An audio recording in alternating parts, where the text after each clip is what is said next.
শ্যামাপ্রসাদের মাটিতে প্রথমবার বিজেপির সরকার। ব্রিগেডের শপথ গ্রহণ অনুষ্ঠানে শ্যামাপ্রসাদ মুখোপাধ্যায়ের দীর্ঘদিনের সঙ্গী ৯৭ বছরের মাখনলাল সরকার।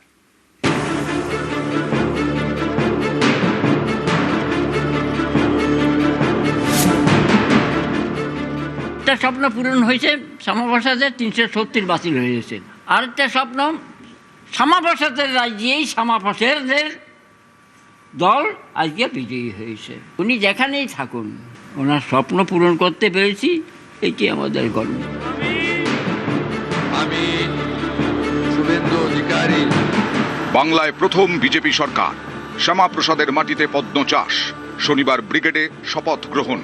এই শপথ গ্রহণ অনুষ্ঠানের মঞ্চে ছিলেন মাখনলাল সরকার। শ্যামাপ্রসাদ মুখোপাধ্যায়ের দীর্ঘদিনের সঙ্গী মাখনলাল সরকার, বয়স ১০০ ছুঁই ছুঁই।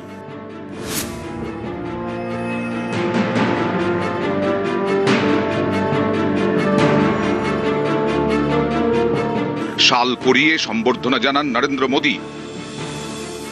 তারপর প্রণাম করেন, পায়ে হাত দিয়ে প্রণাম, বেশ কিছুক্ষণ আলিঙ্গন।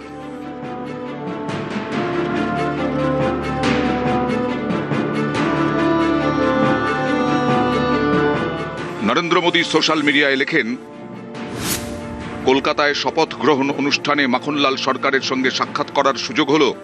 উনি জাতীয়তাবাদী শ্যামাপ্রসাদ মুখোপাধ্যায়ের সঙ্গে কাজ করেছিলেন এবং জম্মু কাশ্মীরে গ্রেফতার হয়েছিলেন।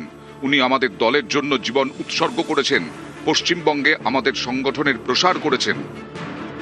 এদিন মঞ্চে মাখনলাল সরকারের জীবনী বলেন বিজেপির রাজ্য সভাপতি শ্রমিক ভট্টাচার্য। শিলিগুড়ি নিবাসী শ্রী মাখনলাল সরকার সবরই প্রতীক্ষার মতো দীর্ঘ প্রতীক্ষা। ভারত কেশরী ডক্টর শ্যামাপ্রসাদ মুখার্জি, যিনি ভারতের সংবিধান এবং ভারতবর্ষের অখণ্ডতার জন্য এই বাংলায় জন্মগ্রহণ করে নিজের প্রাণ দিয়েছিলেন, যাকে কাশ্মীরের জেলে রহস্যজনকভাবে কার্যত খুন করা হয়েছিল, এবং তার সেই যাত্রার যিনি সহযোগী ছিলেন, সেই মাখনলাল সরকার ৯৭ বছর বয়স হয়েছে তার, তিনিও আজকের দিনে আমাদের এখানে এসে উপস্থিত হয়েছেন। শ্রী মাখনলাল সরকার তারপরে দিল্লিতে একটি দেশাত্মবোধক গান গাওয়ার জন্য দিল্লি পুলিশ তাকে গ্রেপ্তার করে। কংগ্রেসের সরকার নিয়ে যাওয়া হয় বিচারালয়ে। বিচারপতি বলেন তার উকিলের পরামর্শে যে ক্ষমা চান, আপনার মুক্তি দেব। কিন্তু মাখনলাল সরকার বলেছিলেন, আমি কোনো অপরাধ করিনি, সুতরাং আমি একটা গান গেয়েছি। বিচারপতি বলেন, তাহলে আপনি গানটা গেয়ে শোনান।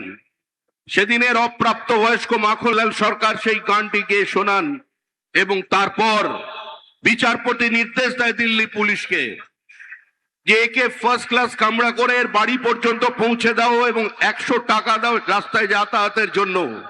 আজকে সেই মাখনলাল সরকার আমাদের মধ্যে আছেন।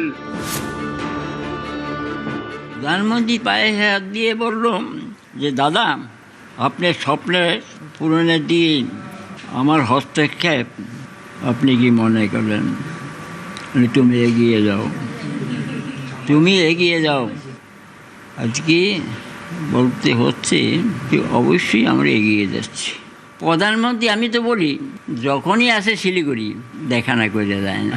কাশ্মীর থেকে যখন আসলাম, দিল্লি এসে শুনলাম যে শ্যামাপ্রসাদ মারা গেছে, তখন আমি গান গেয়েছিলাম। সেই গানের মর্ম কথা উপলব্ধি করে নেহরুর মাথা খারাপ হয়ে গেছিল, কিন্তু দিল্লি কোর্টের বিচারক সসম্মানে আমাকে মুক্তি দিয়েছে। শিলিগুড়ির ডাবগ্রামের বাসিন্দা মাখনলাল সরকার ১৯৮০ সালে বিজেপির আহ্বায়ক হন। দার্জিলিং, জলপাইগুড়ি এবং তৎকালীন পশ্চিম দিনাজপুর জেলায় আহ্বায়কের দায়িত্ব পান। ১৯৮১-র শেষের দিক থেকে টানা ৭ বছর বিজেপির দার্জিলিং জেলা সভাপতির দায়িত্বে ছিলেন। এই অনুভূতিটাকে আমি শব্দে প্রকাশ করতে পারছি না। আমার চোখে আনন্দ এসে গেছিল। বাবা তো ১৬ বছর বয়স থেকেই এই সংঘের আদর্শে আদর্শিত ছিলেন।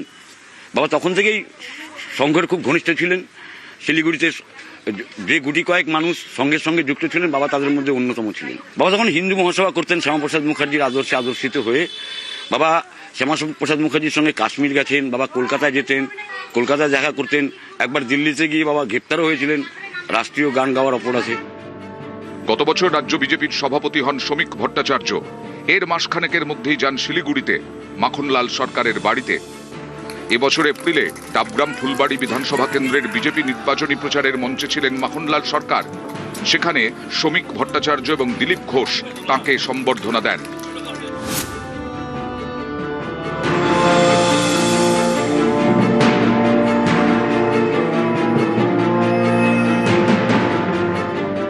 খুব আনন্দ হচ্ছে, আনন্দে চোখে জল এসে গেছিল যখন দেখছি প্রধানমন্ত্রী গায়ে উত্তরিয়ে দিয়ে পা ধরে প্রণাম করছে, শুভেন্দু সেটি প্রণাম করতেছে, খুব ভালো লাগছে।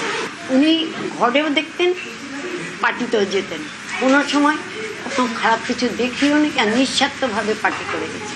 কোনো পার্টি থেকে যে কোনো কিছু নিবো বা কিছু সেই সব কিচ্ছু করেন না। এতে রানিং, কিন্তু এখনও বাজার ঘাট সব কিছুই করছেন।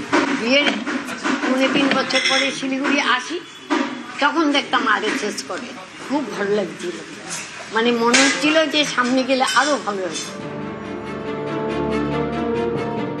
নিউজ 18 বাংলা।